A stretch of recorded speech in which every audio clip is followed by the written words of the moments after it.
everybody. Welcome to Game 4 of the 1982 Strat-O-Matic World Series.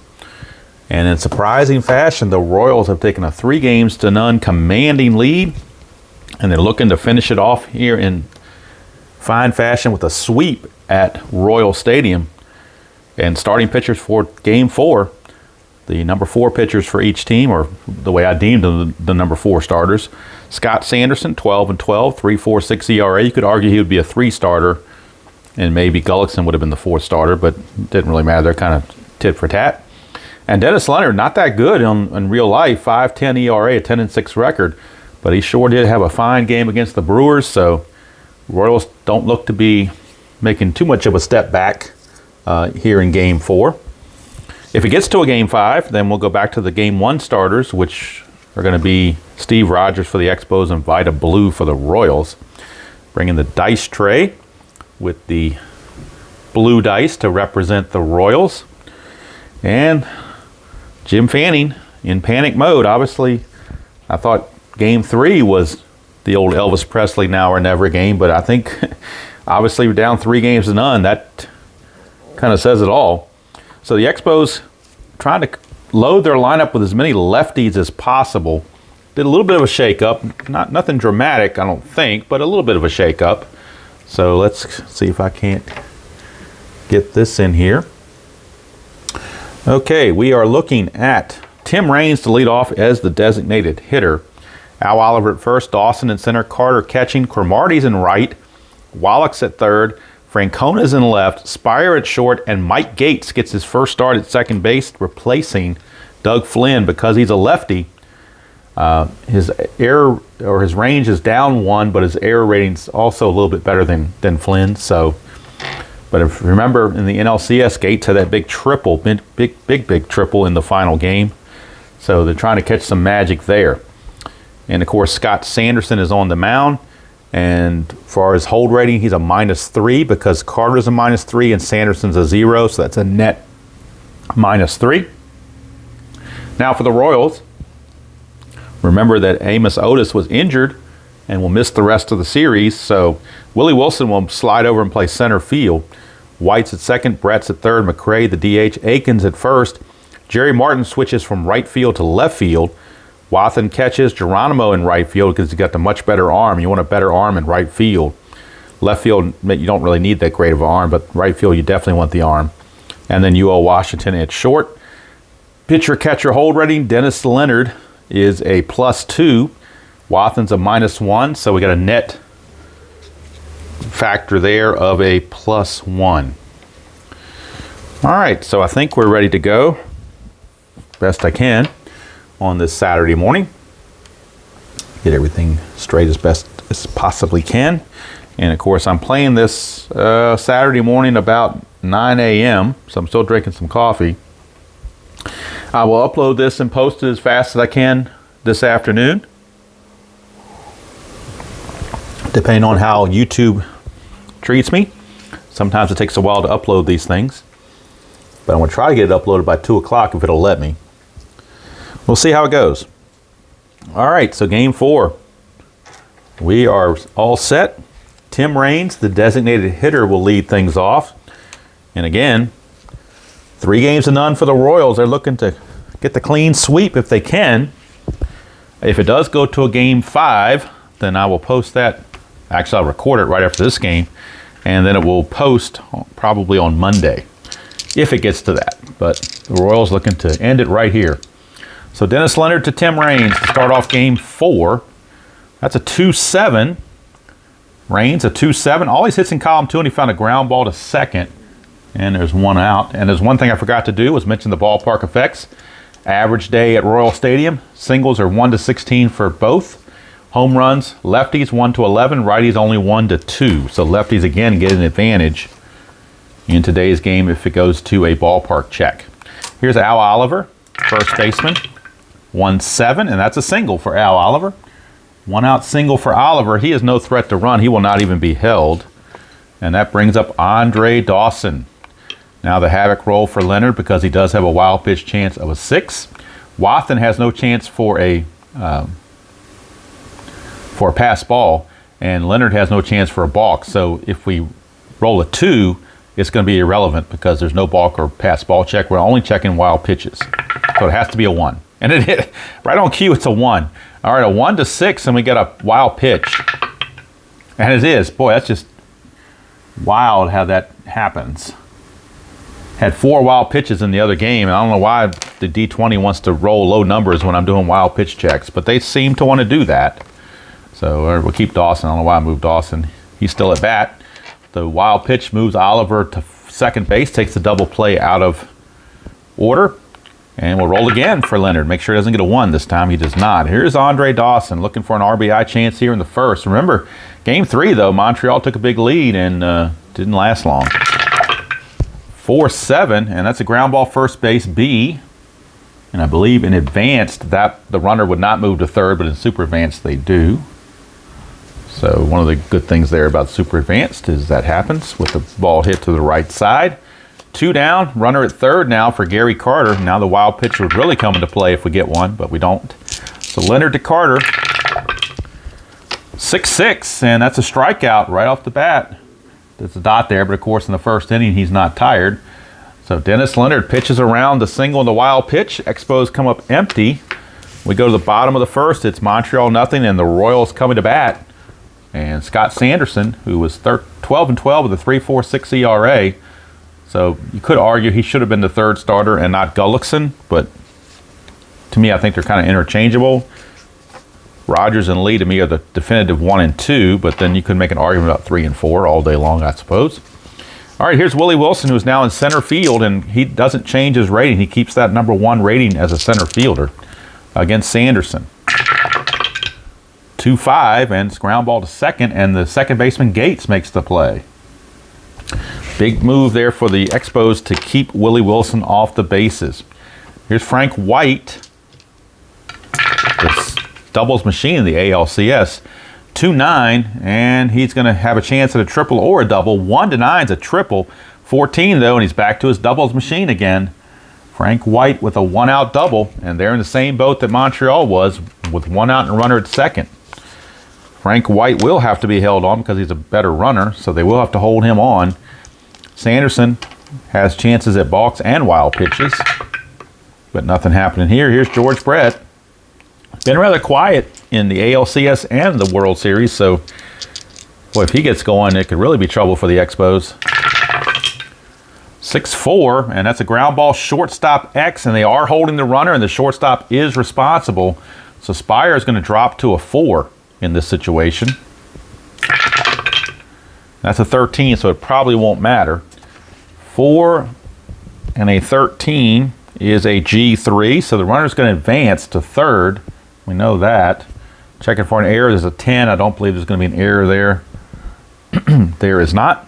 But it's a runner advance instead of runner being held, and that's because of they took the range away a little bit of Spire. Made him a 4-13. A 3 and a 13 probably was the same boat, though. No, 3 and 13 is a G2 they would have had to hold, but it's the little nuances of the game. All right, so now Hal McRae is up. Sanderson, nothing on the Havoc. Now, they've walked McRae a lot intentionally in these situations, but then Willie Mays Aikens has come to bite him, so they're going to go ahead and pitch to McRae this time. See how it works out. 4-6, it's a walk. That was unintentional walk. So they walk him again. This one, of course, unintentionally, and McRae will not be held. And here's Willie Aikens, first chance for Willie Aikens here to give the Royals a early lead and kind of put some doubt in the Expos' minds. Nothing on the Havoc roll. Big pitch here for Sanderson early in the first inning. This could set the tone of the whole game right here. 5-10, and that's a ballpark single check. That's a 2. 1-16, that's a base hit. Willie Aikens gets the ballpark single, and Frank White will come in to score. McRae stops at second on the 1-star advancement on the ballpark singles, and it's 1-0 Royals. And Sanderson has to limit the damage. He's in danger zone here, and of course the bullpen's going to be raring to go. This is Joe bullpen game right here because there is no tomorrow if you lose. So They're not going to give Sanderson much of a leash. 3-6 is a ground ball back to Sanderson. That's going to end the inning, but the Royals do take a 1-0 lead here in the first as they try to close out this series in 4 consecutive games. And if you look back, I mean, they are almost fortunate to be there. The Angels seem to have the division in hand, but then the Royals came back and tied it and won the 1-game playoff, and then took out the Brewers in 4 games, winning the best-of-5 series 3-1, and now they're here. So in the playoffs, they are 6-1 in the playoffs. The only loss was a well-pitched game by Don Sutton of the Brewers. Other than that, they've been perfect. All right, here's the Crow, Warren Cromartie. He's bumped up to the 5th spot. Wallach dropped down to 6th just to try to get a little bit of a spread of lefty-righties. We didn't want back-to-back lefties here, so that's the only reason for that. Leonard, and plus he's facing a right-hander. 2-4 for Cromartie. That's a ballpark single check, and that will be a base hit. Base hit right there. So with all the lefty starters the Royals had previously, that's why Cromartie had been bumped down or benched, and Wallach had been bumped up. But now with the righty on the mound, they put Wallach back to the 6th position. All right, Cromartie is not going to be held. He's not much of a threat. Leonard, there's no 1 there, so there's nothing to worry about. Here is Wallach, infield double play depth. 2-4 for Wallach, and he ground ball first base C. That'll get the runner. So that's a 3-1 put out is the way I like to do that when it's a C. That's no rule for that. It's just my little, and I think other people have done it too. And I think I got it from Tribe Fan or somebody, maybe Tenacious Earl, one of the two. When it's a ground ball C, just for whatever reason, we just do the 3-1 instead of the 3 unassisted. Absolutely nothing in the rule book about that. That's just personal preference. All right, so what does matter, though, is Cromartie is now at second base, and he runs at a 13. You know what? They are going to hold him on second base, so they're going to try to bird dog him and keep him close. So if a base hit by the singles machine Francona gets through, he might have a harder time scoring. Leonard to Francona, 4-6. That's a fly ball to left, and that's 2 away, and it keeps the runner at second base. Big out there for Leonard, and now here's Chris Spire, the shortstop. Yeah, nothing on the Havoc. 6-11, and that's a triangle for super advanced. You do a split chance. Advanced to be a single to right. Here it's a split chance. 1-7 is a single. Anything else he lines to short. That's a 19, so Spire will instead line to short to end the inning. Had we gotten a single, of course, Cromartie would have had a chance to score, although Geronimo in right field is a -3 arm. But you still would have taken that chance, I do believe. But it's a moot point now because that's the end of the inning on that super advanced triangle split. So we go to the bottom of the second. Still 1-0 Royals. And leading things off will be the catcher, John Wathen, against Mr. Sanderson. 4-12, that's a ground ball. Pitcher X, he is a 4 E7.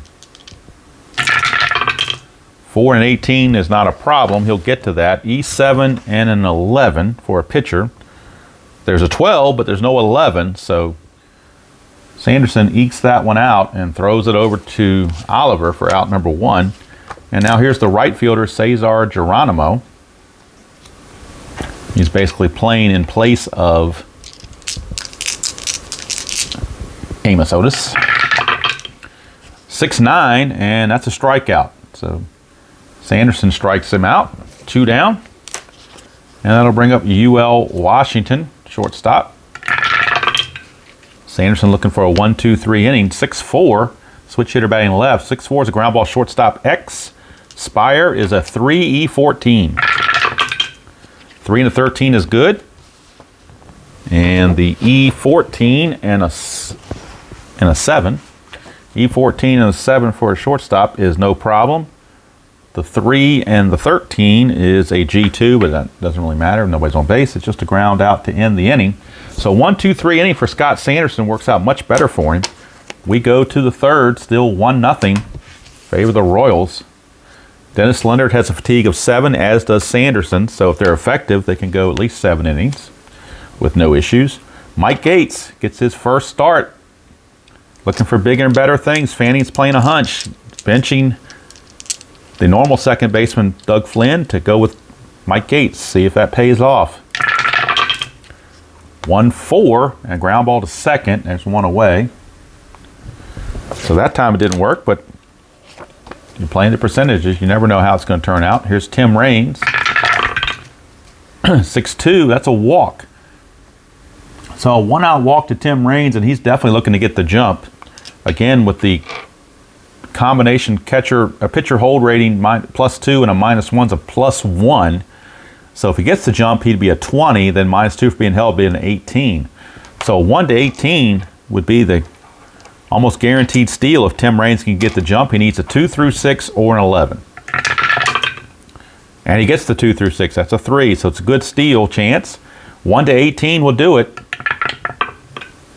It's an 18. He barely sneaks in there. Boy, that was a good throw by Wathan, but somehow, I don't know how, but somehow he avoided the tag of UL Washington and slid in safely. So he's at second base now with 1 out, and of course he'll have to be held. And here's Al Oliver against Leonard. Exposed. Oh, there's a 1. Chance for another wild pitch. Boy, this has been wild pitch central here. 10. This time it's blocked by Wathan. He says, no wild pitch around here. Here's Al Oliver. 5-7 against the lefty. That's a walk. So Leonard walks Oliver. Back-to-back walks.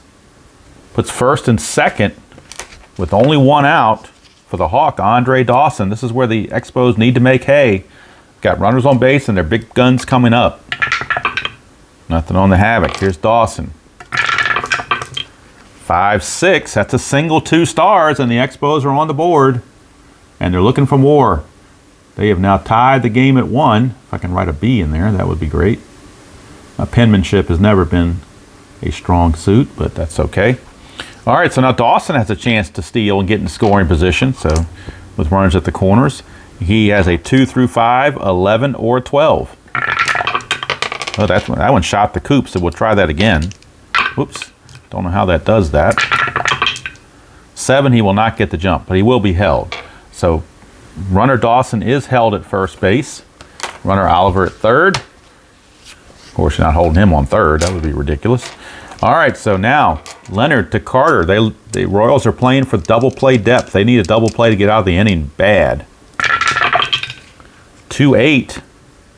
No, 1 to 18 is a single, and a plus would have been the 2-7 would have been the double play they were looking for. Instead, it's a single. 1 star that will score Oliver, and the Expos take a 2-1 lead. Dawson does have to stop at second base. So now runners at first and second with 1 out. 2 runs are in. Expos lead 2-1.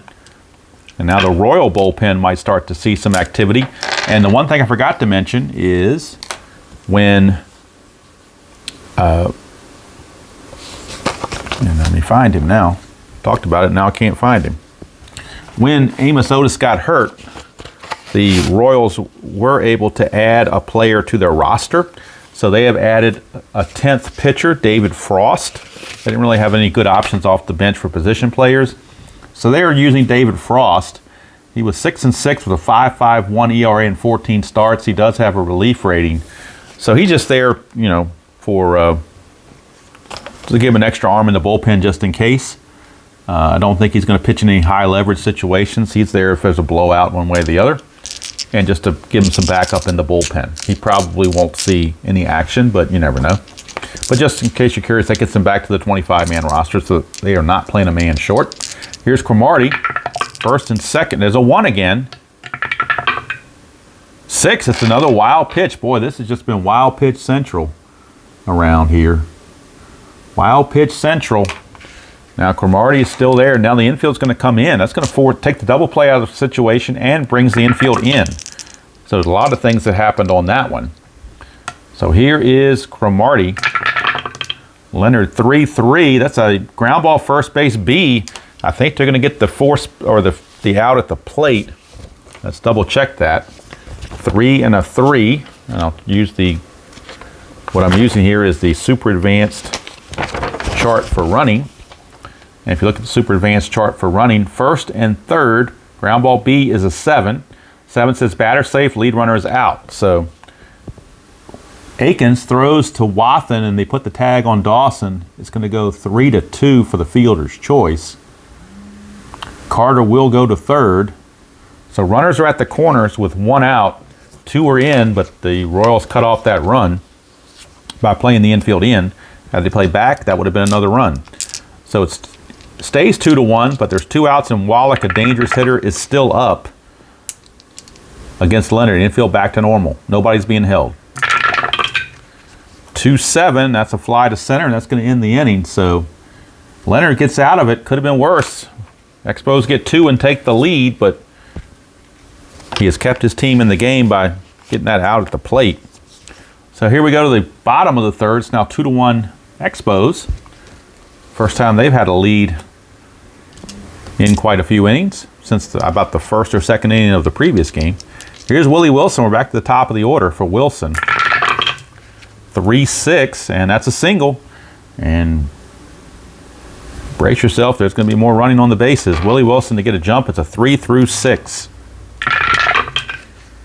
Can't get the jump though, so Sanderson's holding him on tight despite the 0 hold rating. He's keeping him close there. Secondary lead for Wilson. They're not going to try it. That just wouldn't work for them. He'd be down to a 13. Then being held would make him a 9. And then -3 would make him a 6. So it'd be almost impossible by not getting the jump.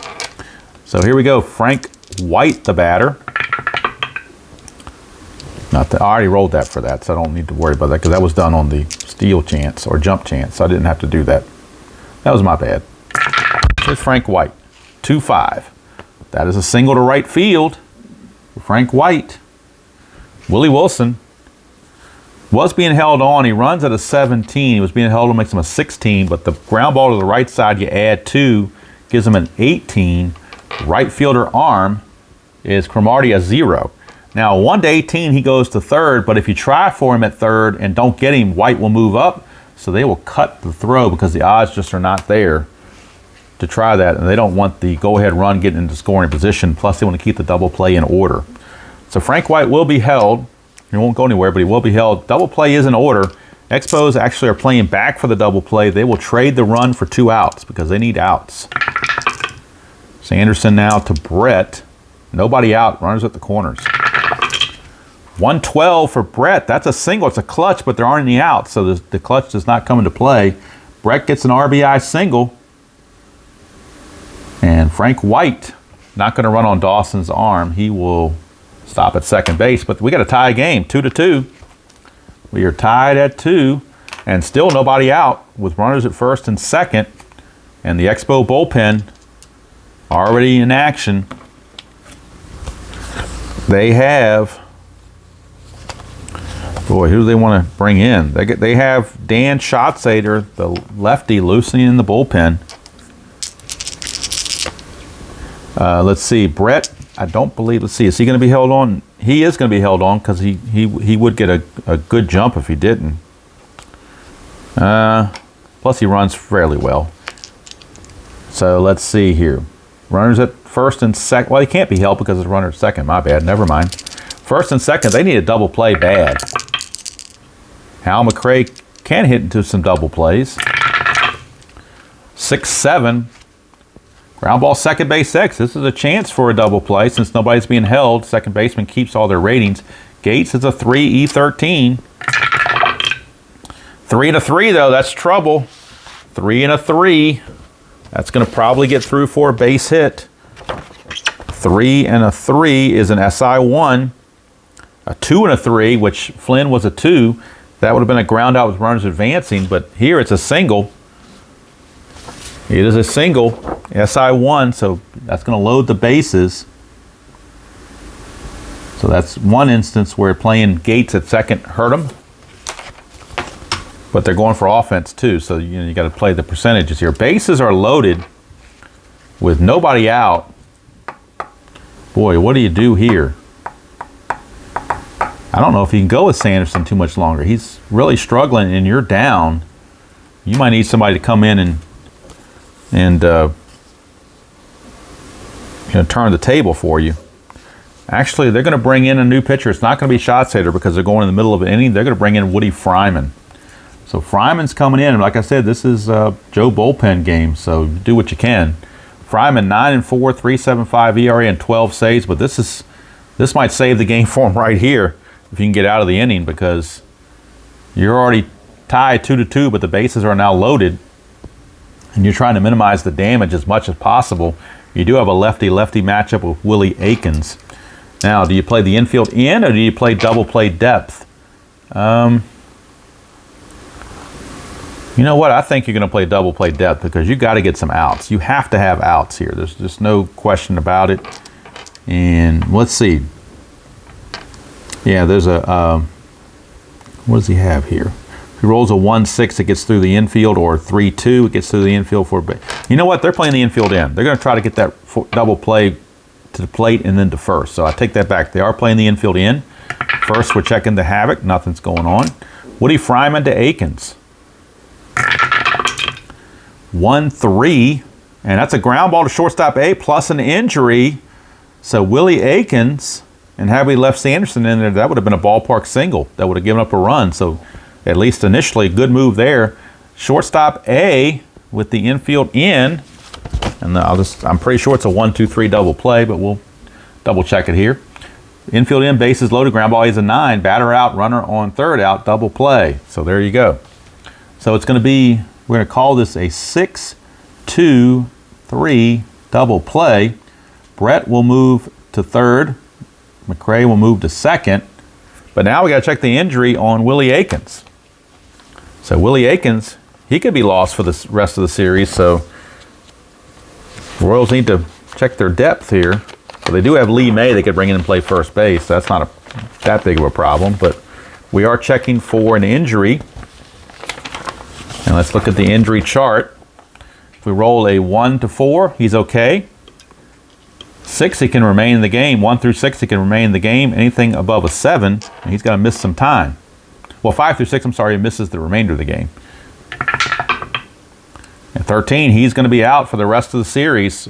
Well, he's misses 3 games, so if he goes to a game 7, he can come back. But other than that, he is out of here. And Lee May will be the new first baseman. Normally more of a DH, but he will be the first baseman in this one. The only other player they have Greg Pryor could play first base, but I think they're going to go with Lee May on that. So Lee May will be the new first baseman. He's not much worse than Aikens defensively.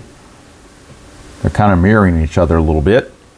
But he will be the new first baseman now with 2 outs and runners at second and third. Jerry Martin, the batter, for Fryman to try to get out of the inning. If you walk him, you got Wathan coming up, so I guess you got to pick your poison, although Martin hits lefties very, very well. Boy, what do you do with that? I think you're going to pitch to Martin. 1, chance for a wild pitch again. Boy, I need to do something with this D20 and throw it around or do something to get it off these low numbers on these wild pitches. 1-6 is a wild pitch. 10, so we don't get a wild pitch. Carter blocks it. Okay. So we're ready to go. Jerry Martin, infield back now with 2 outs. 5-7, and it's a ground ball, second base X. So again, we're going to Gates. We are going to Gates. 3-13. 3-12. I think he'll be okay this time. 3-12 is a G2. The error rating's a little bit lower than what Flynn is. He's a 13, and that is a 10. So that is no problem. Gates does make the play this time, and Woody Fryman pitches him out of a real horrible jam and keeps the Expos tied with the Royals. A really outstanding job by Fryman. We'll close the book on Sanderson. He's going to go 1-2 innings. I think that's all, just 2 innings. Yep, he goes 2+ because he didn't get any outs in there here in the third. So he goes 2+ innings, gives up 1, 2, 3, 4, 5, 6 hits. Both runs are charged to him. They are earned. He walked 1, and he struck out 1. So final line there on Sanderson, 2+ innings, 6 hits, 2 runs, 1 walk, 1 strikeout. And Woody Fryman has kept the Expos tied with the Royals. We go to the 4th.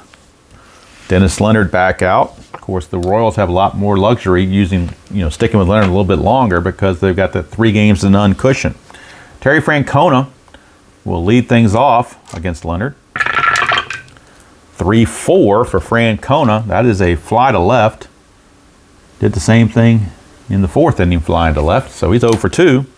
Singles machine is not singling. Here's Chris Spire. 4-6 for Leonard as a ground ball to short. UL Washington makes the play. One shortstop retires the other. And that brings up Mike Gates, looking to do something offensively and justify his start. 3-7 could be. 1-8's a single. That's a 12 though, so he lines to second to end the inning. But he's got a really good column 3. Just missed. In fact, almost the only thing it would cost him is a 6, 7, and a 12. Anything else would have probably been a hit and a 2, obviously. But there's a lot of hits there. But Dennis Leonard pitched around it. 1, 2, 3 inning. We go to the bottom of the 4th. Fryman again back out there. They'll go with Fryman as long as they can because he is a quality reliever. Here's Wathan. 4-9, and that's a fly to right field. Put away out there by Cromartie. 1 down. I'm going to bring up Geronimo. He doesn't hit well against lefties, but you're not going to take him out. Need his defense. 1-3, and he grounds to second. Gates is there. 2 down. And that brings up UL Washington. Switch hitter now batting right-handed. 2-4 is a ground ball to third. That's a 1, 2, 3 inning for Woody Fryman. And with the DH, you can let Fryman go as long as you need. You don't have to worry about pinch hitting for him. One of the simplicities of having the DH, I guess, even though I don't like the DH. It does provide that simplicity. Here's Tim Raines, top of the 5th, tied at 2. Whoa, jumping dice around here. Must be Mexican jumping dice or something. I don't know. 5-2, switch hitter batting left. 5-2 is a ground ball first base X. That's the new first baseman, Lee May. I'll tell you what, you come in as a defensive replacement, and the ball will find you. So he's a 4E15. 4E15. 4 and a 6 is probably going to be a base hit, I would imagine. 4 and a 6 is a single, so it does sneak by him. That's a 13, and he is an E15. There's a 12 and a 14, but no 13. So how about that? No 13. But it will be a single. Leadoff single for Raines, which means he's looking to run again.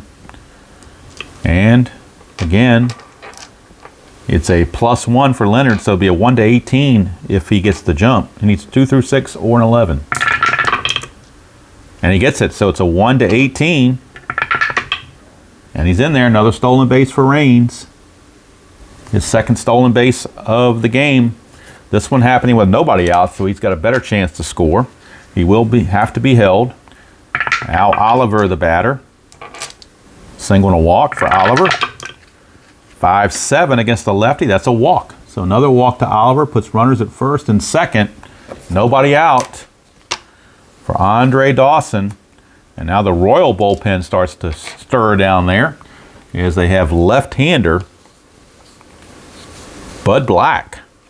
Lefty Buddy Black is loosening in the bullpen, along with right-hander Mike Armstrong. So they're both doing some light tossing down there just in case. Leonard with the havoc roll, nothing happening. Infield double play depth for Dawson. 4-8. That's a ballpark home run chance, but it's only 1-2, so not going to happen. That is a fly to left, 1 away. So Dennis Leonard catching a break on the ballpark card there. 1 down for Gary Carter. Nothing happening. Carter. 3-6, that's a strikeout. So Dennis Leonard trying to come back in this and keep the score where it is. Got one more big out to get, and that's Warren Cromartie. Nothing on the havoc. Leonard to Cromartie, 5-11 against the lefty. That's a single, ballpark single, and that's a 12. It falls in there, but it's only a 1 star on the ballpark singles, so it's merely going to load the bases. So the bases are now loaded with 2 outs for the tough Tim Wallach coming up. And now, do you stick with Leonard or do you bring in Armstrong here to try to get out of this? Boy, that's a tough question there. I think they're going to stick with Leonard. They're going to put their trust in Dennis Leonard. 4-8. Another ballpark home run chance, and again, it's a deep fly to left, but Dennis Leonard pitches out of it. So they stuck with Leonard, and it pays off. Nothing doing for the Expos. They leave them loaded, and that could come back to bite them. We go to the bottom of the 5th. Still 2-2, and Fryman's still in there. Woody Fryman has not given up anything. He's faced 5 batters, gotten 6 outs. So he's been almost perfect, as they say. So Willie Wilson trying to keep him off the bases. 3-7 against the lefty, struck him out. So Woody Fryman getting it done. Here's Frank White. 1-5, fly ball to right. 2 down as Cromartie puts it away for George Brett. Lefty on lefty for Brett. 2-4, that's ground ball to first. And Oliver takes it to the bag himself. The inning's over. So through 5 innings, we've gotten a little bit of stable pitching going here. It's 2-2, but consecutive goose eggs in the 4th and 5th. Leonard, though, kind of hanging by a thread because he's been living dangerously. Bud Black is now sat down.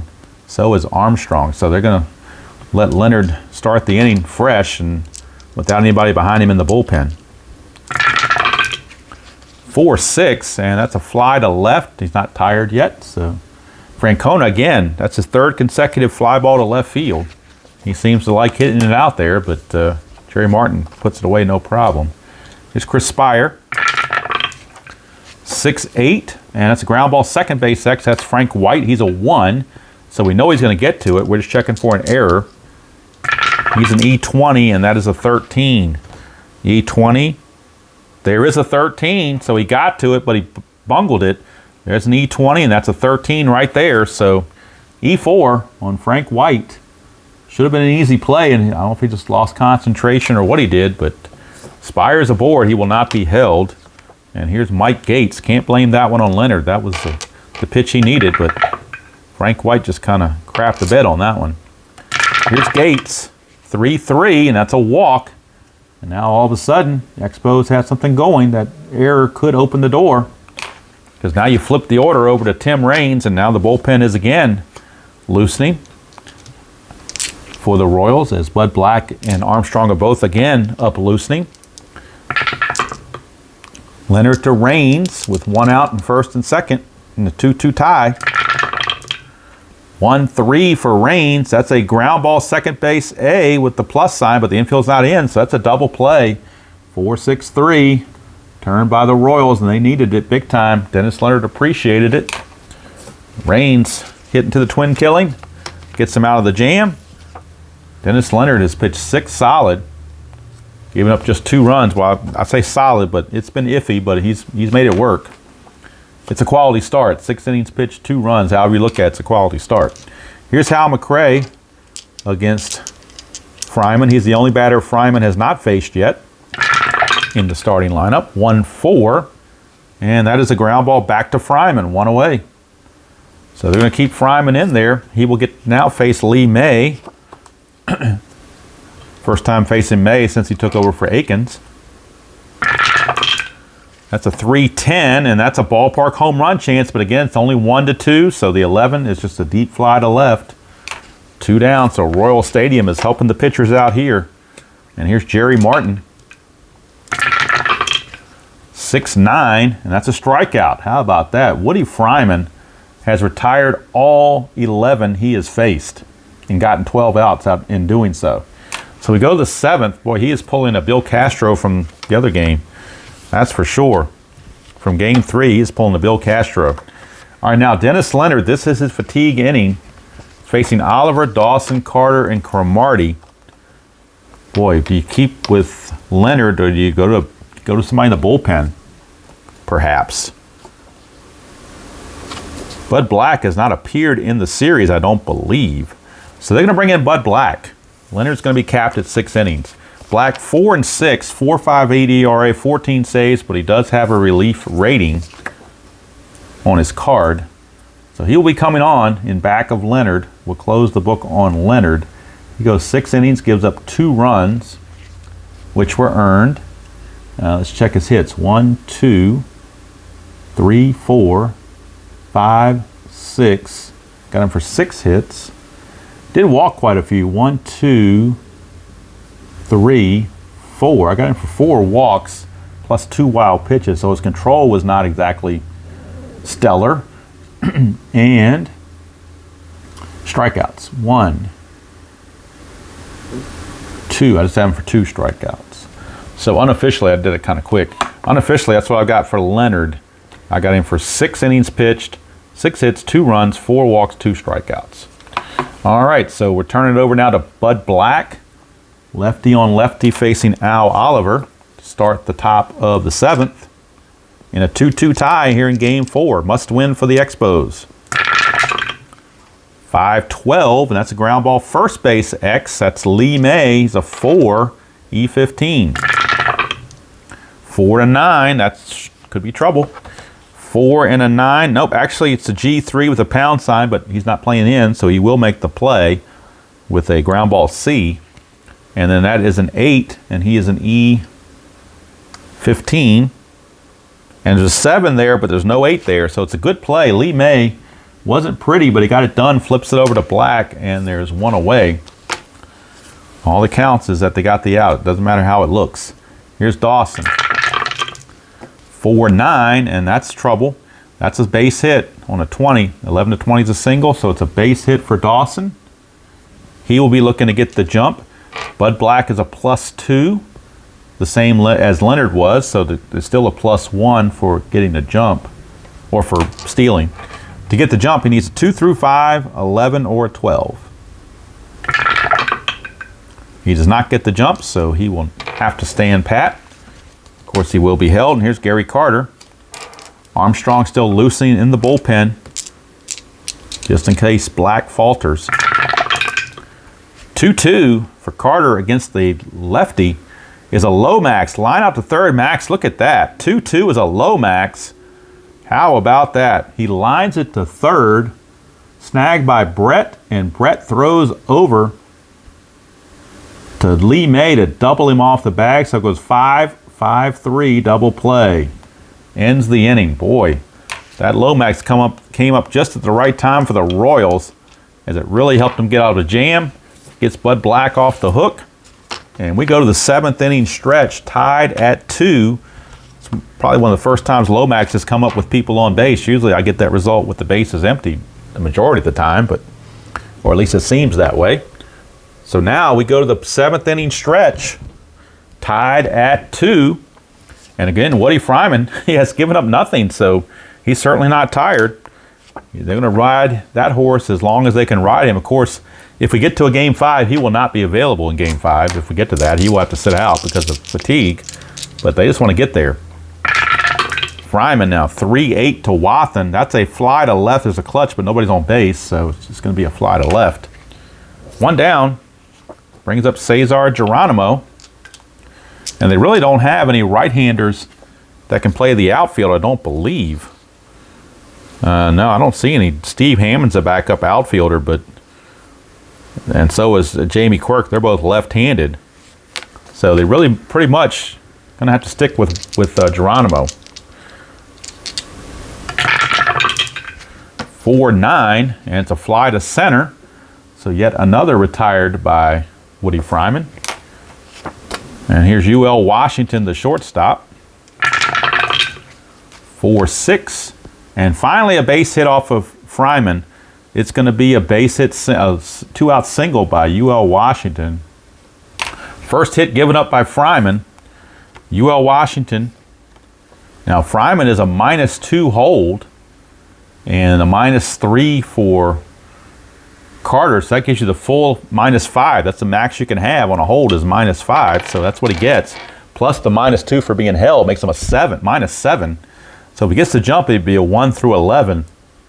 But I think with 2 outs, you got to try to get in scoring position. He needs a 4 through 6 to get a jump.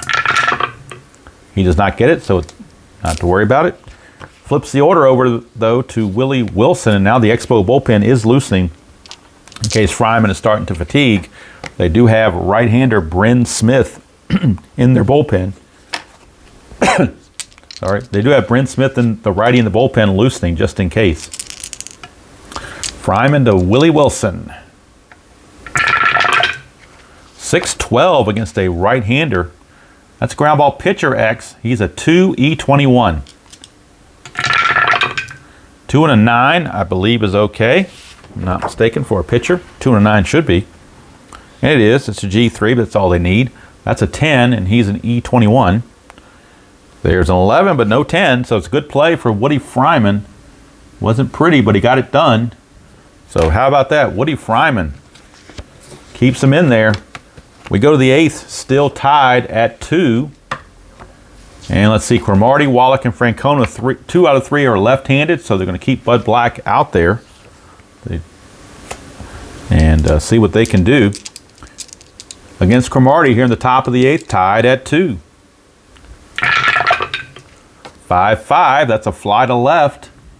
1 away, and here comes Francona. I'm sorry, here comes Wallach, rather. Francona's on deck.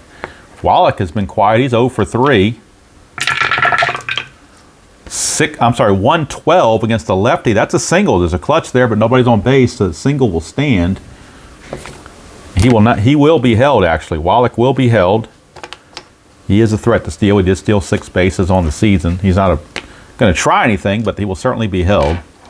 And check the havoc roll. Nothing happening. Here's Francona against Bud Black. 4-11. That's a triangle super advanced split. 1 to 6 is a single, but that's a 20. So instead of a single to center, it's a line off to second in super advanced, and that makes it 2 down.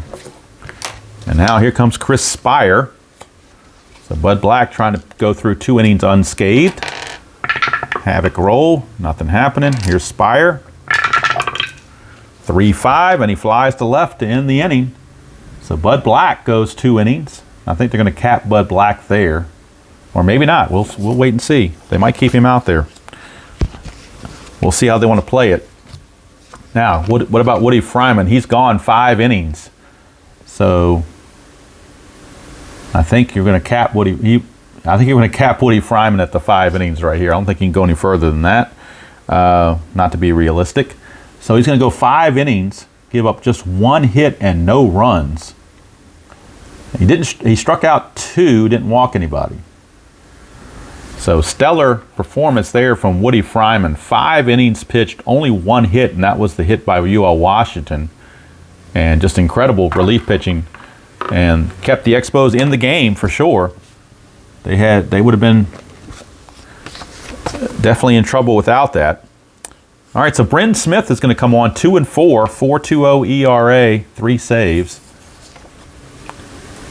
Bryn Smith is coming on to face White, Brett, and McRae. Heart of the order. White, Brett, and McRae.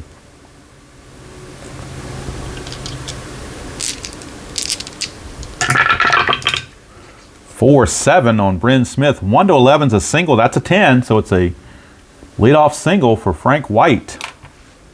He will be held, but he won't go anywhere. Bryn Smith is a +3 hold rating, which cancels out Carter, so now it's a 0 effect. Now it's a 0 effect. Brett is the batter with the infield looking for the double play and the runner being held. Havoc roll, nothing happening. Here's Brett. 2-8 for Brett. That is a single 2 stars. There's no clutch there. It's a single 2 stars. And how about that? Boy, Bryn Smith running into trouble. Jeff Reardon is loosening, but it might be too little too late. But you were trying to save him if you got the lead.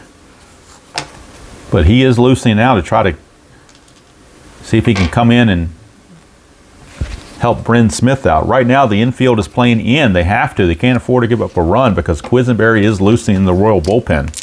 So don't want to give up a run here if you can afford it. The infield is going to have to come in. They have no choice in the matter. Second guessers could say you should have brought in Reardon now, but you kind of hate to bring him in the 8th inning with a tie game. Let's see. Bryn Smith to McRae. Havoc roll. Nothing happening. Infield is in, so it's danger time here for letting the ball go through. 2-11, and that's a ballpark home run chance, but it's going to be a sacrifice fly to left field. It's going to fly ball B on the out, so it will bring home the run. White comes in, cuts the lead, or gives them the lead now 3-2, and now they're going to bring in Reardon because they can't afford to let it get any worse than this. They really didn't want to, but their hand is forced now. They have to bring in Reardon. They have no choice. They have to bring in Reardon. They were trying to avoid it, but now you're really at a no choice situation. Runner at first and one out, and here is Lee May. And let's see what happens here. Nothing on the Havoc. Reardon to May, 4-6, and look at that. That's trouble. That's a double 2 stars. Boy, maybe you wonder if you should have kept Bryn Smith in there. 4-6 would have been a strikeout on Bryn Smith, but you know, what are you going to do? You're going to bring in the best you got. Reardon gives up the double. It's 2 stars, so Brett has to stop at third base. That puts runners at second and third with only one out for Jerry Martin, and they will have to bring the infield in. They have no choice. There is no option. There is no plan B. You got to bring him in. 5-8. Ground ball, second base X. Second baseman is Gates. He's a 3-13. 3 and a 5. That's going to get through for a base hit. A 3 and a 5 will get through for a hit. 3 and a 5 is a G. It's a G3, but there's a pound sign that says if the infield's in, it's a single 2 stars. So there you go. Single 2 stars will score both runs. And the Royals have blown this thing open now. One run charged to Reardon, the other one charged to Smith. So Smith's going to give up the 2 runs on 2 hits in only a third of an inning. And he is set to be the loser unless they rally in the 9th. Quisenberry is already loosening in the Royal bullpen. He is ready to go in the top of the 9th. Bud Black would be the winning pitcher with his 2 innings of relief. So Wathan now is up. Martin, no threat to steal, not going to go anywhere, not being held. Here's Wathan. 3-7 for Wathan. That is a fly to center. 2 down. And that brings up Cesar Geronimo. 1, chance for a wild pitch. And it's a 3, so why not a wild pitch? This has been a wild pitch series. We do it again. Another wild pitch. That puts Martin into scoring position. There's a 1 again for another chance at a wild pitch. A 1-3. No, not this time. Carter blocks it. And let's see. Do we want a pinch runner for Martin? Nah, we'll keep Martin in there. Here's Geronimo. 6-9. Ground ball shortstop X. That is Spire. He's a 3-14. 3 and a 9. Should be okay for Spire, I would think. 3 and a 9 is a G3, which will be good enough. 9 and an E14 at short. There is no 9, so it's good play for Spire to end the inning.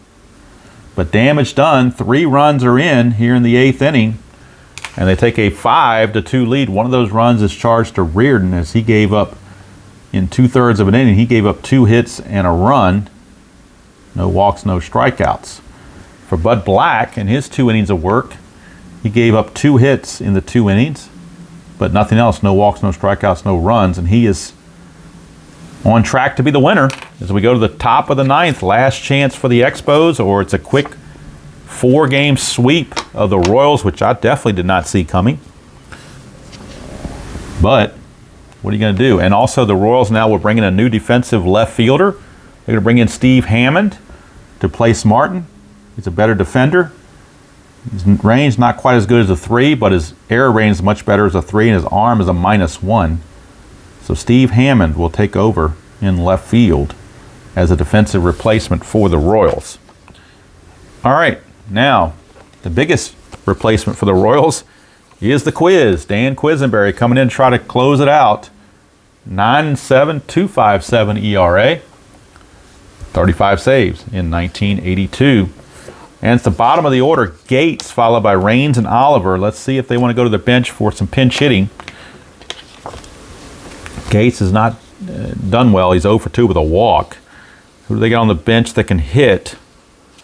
Not a whole lot. Jerry White's 243. So they don't really have a whole lot going for him, actually. Just not a whole lot off the bench. So 231 for Gates, or you go Jerry White. I think they're going to bring Jerry White in to pinch hit for Gates. He's the best average they have on the bench at 243. So Jerry White will pinch hit for Gates. And if it somehow goes to a bottom of the ninth, they will bring in Doug Flynn to play second base. But they're not worried about that right now. They are worried about getting to the bottom of the ninth if they can do so. But they got to do it against Quisenberry, tall order against the Quiz. Jerry White switch hitter batting left-handed against the Quiz. 4-4, that's a catcher X. Wathen is a 3E5. 3-19 should be no problem whatsoever. 3-19 for a catcher is a G2, and that is a 7, and he is an E5. There is no 7, so it's just a grounder in front of the plate. 2-3 grounder as Wathen pounces on it and throws White out, 1 away. Here is Tim Raines. 6-5, switch hitter batting left. 6-5 is a fly to left. Down to their final out. This is it right here. Al Oliver is the last chance for the Expos against the Quiz. 2-7, ground ball to short. UL Washington has it, throws to May, and the series is over. The ball game and the series is over. The Royals sweep the Expos. They do it in the score of 5-2. And Quisenberry gets the save. Black gets the win. Bryn Smith takes the loss. You could say you should have brought in Reardon to start the inning, but Reardon wasn't all that effective either. So, you know, it was just, sometimes it's just not your day or not your series or whatever. But the Royals just got on a hot streak and nobody could touch them. So for the Royals, 5 runs on 11 hits and 1 error. For the Expos, they had 2 runs, 8 hits, and no errors. And the Royals win it 4 straight to conclude this 1982 Strat-O-Matic Game of the Week season replay into the playoffs. Your champions are the Kansas City Royals. They get the spotlight. Player of the game. Boy, I'm not sure who you could get. Bud Black, well, in a losing effort, you have to give props to Woody Fryman pitching those 5 innings, but I just felt like you had to take him out after that. I mean, that just wouldn't be realistic to let him keep going like that. So I just had to take him out. Looks to me like Frank White might be the player of the game. He had a double to lead and scored in the first, and then singled to lead off the 8th and scored the winning run. So in my eyes, anyway, from what I'm seeing, player of the game is Frank White. So Frank White went 3 for 4, 2 singles and a double, 2 runs scored. So he did pretty much, you know, what the best you could expect from a number 2 hitter. So Frank White is the player of the game here in this game 4. I have to look at all the box scores to see who the player of the series would be. I guess they're going to make their own decision on that. But that's going to do it from here. This project that started on April, whatever date it was, is now complete. So I can now turn my attention to finishing up the Washington Nationals inside pitch replay. They've got 1 more series left with the Indians in the regular season. And then unless they rally and overtake Atlanta, they'll be in line to have the wild card game against the Brewers to see how that goes. And then I'll keep playing the Nationals as far as they go in the playoffs. Once they lose, I'll cut it off because I really want to start doing some other things. Both these projects have been long, and I want to kind of move on to something else. I think they've kind of served their purpose for me. And, of course, on the inside pitch one, once that's done, once the regular season's done, before I get to the wild card game, I will do a video on the stats that were accumulated, just so you can see for yourself how the inside pitch game engine produced the stats for the players, and then I'll give my kind of 2 cents worth on what I think of it. and you can make your own judgments based on the numbers I show you. All right, so that's going to do it from here. The Royals are the winners as they mob the field. The Royals are your champions in 1982, and they were just one game away from not even making the playoffs. And boy, they went on a run, and in 8 games, they won 7 of them. So kudos to the Royals. They did it. So hope you enjoyed that project in Strat-O-Matic 1982. I'm not sure what I'm going to do next. Thinking about doing something in payoff pitch, but we shall see what I want to do with that. I'm not sure. But like I said, the next step will be to finish up the Nationals and get that cleaned up, and then I'll be all set to freelance into something else. So until next time, enjoy playing whatever game you choose to play, however you choose to play it, and I will see you all down the road.